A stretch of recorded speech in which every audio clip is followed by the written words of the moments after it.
दोस्तों हम बात करते हैं सुप्रीम कोर्ट ने बोला bigger the company hire the penalty for environmental damage. यहाँ पे बात करी है, सुप्रीम कोर्ट ने बोला है जितनी बड़ी कंपनी होगी उतना ही बड़ा जुर्माना होगा अगर वो एनवायरमेंटल डैमेज करेंगे, क्योंकि कंपनी की सेल और कंपनी का जो प्रॉफिट है और कंपनी की सोशल रिस्पॉन्सिबिलिटी भी बढ़ जाती है। अगर कंपनी बहुत बड़ी है तो वो इन्वायरमेंट को बहुत बड़ा डैमेज पहुंचा सकती है। ये इसके पीछे का लॉजिक है। आइए जानते हैं इस आर्टिकल में क्या छपा है। In a significant departure from the equity based penal regime to protect environment, supreme court ने कहा the bigger company bear higher responsibility. यहाँ पे बोला है सुप्रीम कोर्ट ने जितनी बड़ी कंपनी होगी वह उतना बड़ा जुर्माना सहेगी और वो हायर रिस्पॉन्सिबिलिटी भी होगी टुवर्ड प्रोटेक्शन ऑफ नेचर, ताकि वह नेचर को प्रोटेक्ट करने के लिए और इकोलॉजी है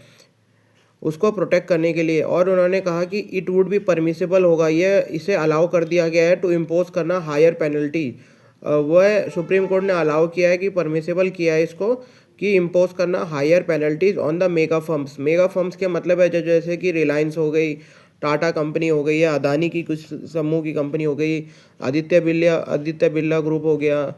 और जो महिंद्रा ग्रुप हो गया, बहुत सारे, और लार्सन एंड टोब्रो जो है एल&टी का ग्रुप हो गया, और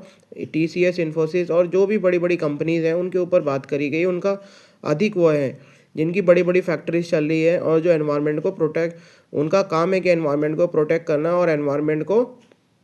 जो रिसोर्सेज को कम से कम अच्छे तरीके से यूज़ करना और ताकि डैमेज ना हो फॉर एनवायरमेंटल डैमेज जो वो कॉज करते हैं। ये डिसीजन जो है हैंड डाउन किया गया by the justice Dipankar Datta ने और विजय विश्नोई, जब वह उन्होंने डिसमिस किए टू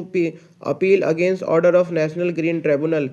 उन्होंने डिसमिस किया दो अपील जो ऑर्डर जो एनजीटी के ऑर्डर के अगेंस्ट, जहाँ पे 5 करोड़ की पेनल्टी लगाई गई थी रिदम कंट्री फॉर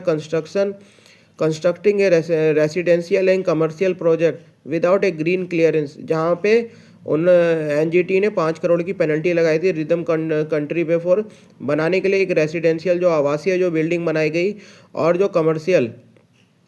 प्रोजेक्ट जो था उनका उसमें ग्रीन क्लियरेंस नहीं लिए गए थे और उनके ऊपर जुर्माना ठोका गया था और 4.47 करोड़ की स्टोन प्रॉपर्टीज़ पे भी लगाया for similar violation in constructing residential housing project जो पूना में वो कर रही थी। राइटिंग द जजमेंट, जब ये जजमेंट लिखा जा रहा था, जस्टिस दत्ता ने रिजेक्ट किया द आर्गूमेंट ऑफ 2 रियल